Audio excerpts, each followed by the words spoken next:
Hello my dear friends. तो आज हम बात करेंगे क्लास 9th जियोग्राफी का चैप्टर नंबर 4 जिसका नेम है क्लाइमेट।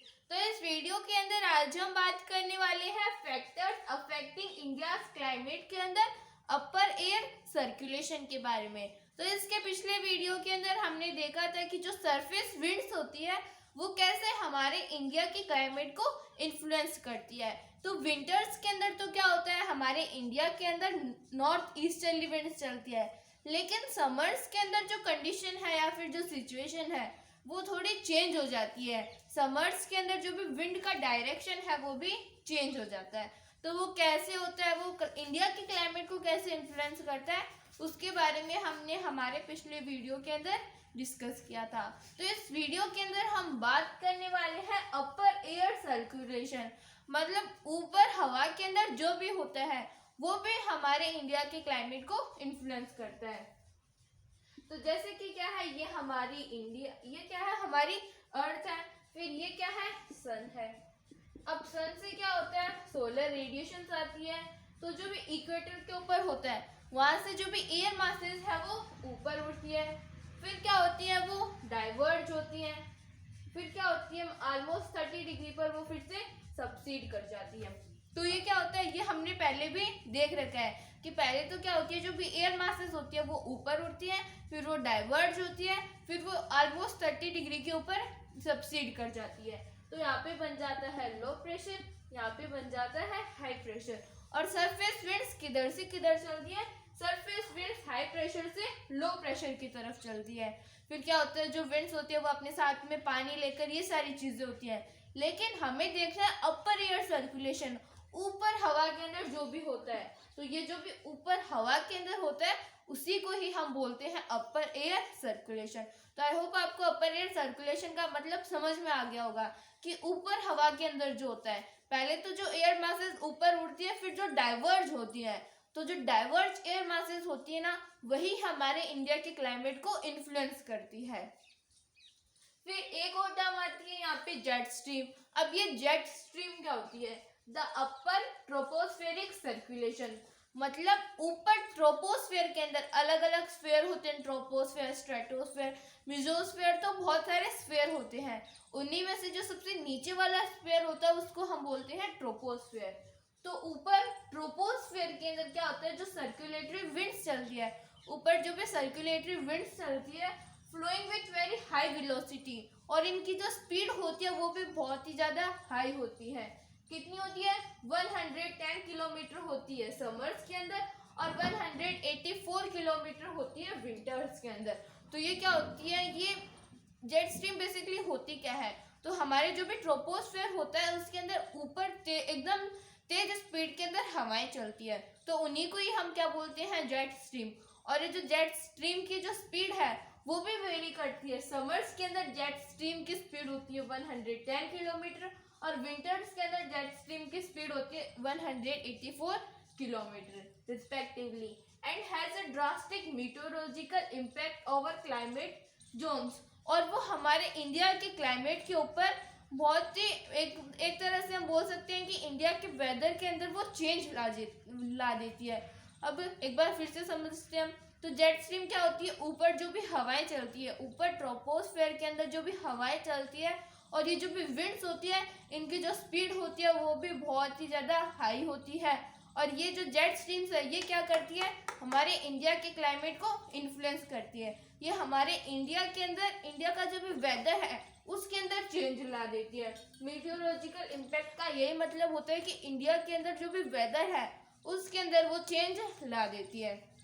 तो अब जो जेट स्ट्रीम है वो इंडिया का जो भी वेदर है उसके अंदर चेंज कैसे लाती है उसके बारे में अब हम डिस्कस करेंगे। तो अब हम जेट स्ट्रीम्स के बारे में थोड़ा बहुत और डिस्कस कर लेते हैं कि जो भी जेट स्ट्रीम है वो इंडिया के क्लाइमेट को कैसे इन्फ्लुएंस करती है। तो सब ट्रॉपिकल जेट स्ट्रीम, अब जो जेट स्ट्रीम है वो दो तरह की होती है, एक तो होती है सब ट्रॉपिकल जेट स्ट्रीम और एक होती है पोलर जेट स्ट्रीम। तो जो सब ट्रॉपिकल, जो पोलर जेट स्ट्रीम है वो तो कहाँ पे चलती है, हमारे पोल्स के ऊपर चलती है, जैसे कि नॉर्थ पोल के ऊपर चलती है। और जो सब ट्रॉपिकल जेट स्ट्रीम है वो चलती है 27 से 30 डिग्री लैटिट्यूड के बीच में। तो हमने सब ट्रॉपिकल जेट स्ट्रीम्स क्यों बोला, क्योंकि ये लोकेटेड होती है अप्रोक्सीमेटली 27 डिग्री से 30 डिग्री लैटिट्यूड के बीच में।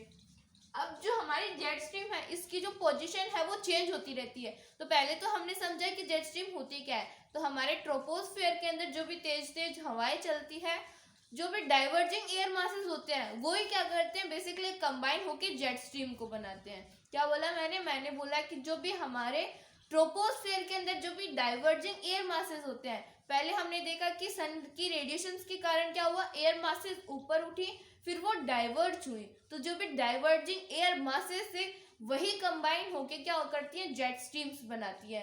फिर वो जो भी एयर मासेस होती है वो एकदम तेजी से स्पीड के अंदर फ्लो करती है और हमारे वेदर के अंदर चेंज ला देती है। अब वेदर के अंदर चेंज कैसे लाती है वो वही हम देखते हैं। तो जेट स्ट्रीम की जो पोजीशन है उसके कारण इंडिया का जो क्लाइमेट है वो इन्फ्लुएंस होता है। तो जेट स्ट्रीम की पोजीशन समर्स के अंदर और विंटर्स के अंदर दोनों सीजन के अंदर अलग अलग होती है। तो समर्स के अंदर जो जेट स्ट्रीम की पोजीशन है वो हिमालयस के नॉर्थ के अंदर होती है। जैसे कि ये क्या हमारे हिमालयस है, और समर्स के अंदर क्या होगा, जो जेट स्ट्रीम है वो इधर फ्लो करेगी। और विंटर्स के अंदर क्या होता है, ये तो हो गया समर्स में, और विंटर्स के अंदर क्या होता है, जो जेट स्ट्रीम है वो हिमालयस के साउथ के अंदर फ्लो करती है। तो यहाँ पे जो जेट स्ट्रीम्स है वो विंटर्स में फ्लो करेंगी।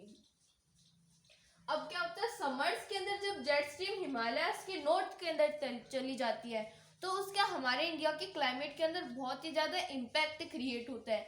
जैसे कि जो जेट स्ट्रीम है, अगर मान लेते हैं कि वो क्या होता है समर्स के अंदर इंडिया के अंदर होती, तो इंडिया के अंदर जो भी मानसून की विंड्स आती है जो कि पानी लेके आती है, और उन्हीं विंड्स के कारण हमारे इंडिया के अंदर बारिश होती है। तो जो मानसून की जो विंड्स होती है वो हमारे इंडिया के अंदर नहीं टिक पाती। क्यों नहीं टिक पाती, क्योंकि जो जेट स्ट्रीम्स है वो उनको अपने साथ में उड़ा के ले जाती। लेकिन अभी क्या है, अभी हमारे लिए मान सकते हैं कि एक वरदान है कि जो जेट स्ट्रीम्स है वो समर्स के अंदर हिमालयस के नॉर्थ के अंदर चली जाती है। अभी जेट स्ट्रीम की पोजीशन के अंदर डिफरेंस क्यों आया, तो वो आया ITCZ के कारण।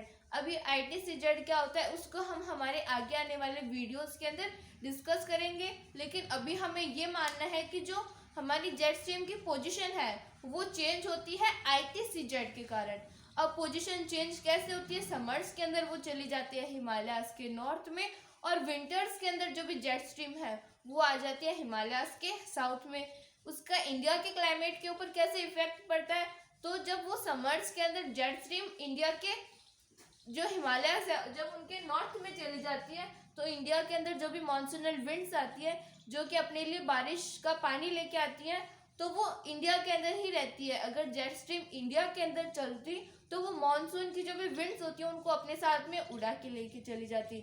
लेकिन उस समय क्या होता है, समर्स के अंदर जो जेट स्ट्रीम है वो हिमालयस के नॉर्थ में चली जाती है। तब क्या होता है, जो भी मानसूनल विंड्स होती है वो हमारे इंडिया के अंदर टिक पाती है। और विंटर्स के अंदर क्या होता है, जो भी जेट स्ट्रीम है वो हिमालयस के साउथ के अंदर चली जाती है। तो उसके कारण क्या होता है, कभी कभार हमारे इंडिया के अंदर बारिश हो जाती है। अब वो जो बारिश होती है उसका एक और रीजन भी है वेस्टर्न साइक्लोनिक डिस्टर्बेंसेस, जिसके बारे में हम हमारे नेक्स्ट वीडियो के अंदर डिस्कस करेंगे। तो इस वीडियो के अंदर हमने जाना कि जो जेट स्ट्रीम है या फिर जो अपर एयर सर्कुलेशन है वो कैसे हमारे इंडिया के क्लाइमेट को इन्फ्लुएंस करते हैं। पहले हमने समझा जेट स्ट्रीम को कि ऊपर जो भी डाइवर्जिंग एयर मासेस होती है वो कंबाइन कर जाती है और फिर वो वेरी हाई वेलोसिटी के साथ में हमारे ट्रोपोस्फेयर के अंदर मूव करती है। तो उसी को हम क्या बोलते हैं, जेट स्ट्रीम। और जो जेट स्ट्रीम है वो इंडिया के क्लाइमेट को कैसे इन्फ्लुएंस करती है, तो उसके पोजीशन के कारण इंडिया का क्लाइमेट इन्फ्लुएंस होता है। तो समर्स के अंदर क्या होता है, जो भी जेट स्ट्रीम है वो हिमालयस के नॉर्थ में चली जाती है, और विंटर्स के अंदर जो जेट स्ट्रीम है वो हिमालयस के साउथ के अंदर आ जाती है। तो जब जो जेट स्ट्रीम है वो समर्स के अंदर हिमालयस के नॉर्थ में जाएगी तो उससे क्या होगा, इंडिया के अंदर जो भी मॉनसूनल विंड्स है वो आ जाएंगी। अगर जेट स्ट्रीम इंडिया के अंदर होती तो क्या होता है, जो जेट स्ट्रीम है वो उन मॉनसूनल विंड्स को भी अपने साथ में उड़ा के लेके चली जाती। लेकिन समर्स के अंदर जो जेट स्ट्रीम है वो हिमालयस के नॉर्थ के अंदर रहती है, जिससे वो मॉनसूनल विंड्स को नहीं उड़ा पाती। तो इसी कारण हमारा जो इंडिया का क्लाइमेट है वो इन्फ्लुएंस होता है। इसके नेक्स्ट वीडियो के अंदर हम बात करने वाले हैं वेस्टर्न साइक्लोनिक डिस्टर्बेंसेस के बारे में। If anybody have any type of doubt, any type of query, then please ask me in the comments. Thank you so much.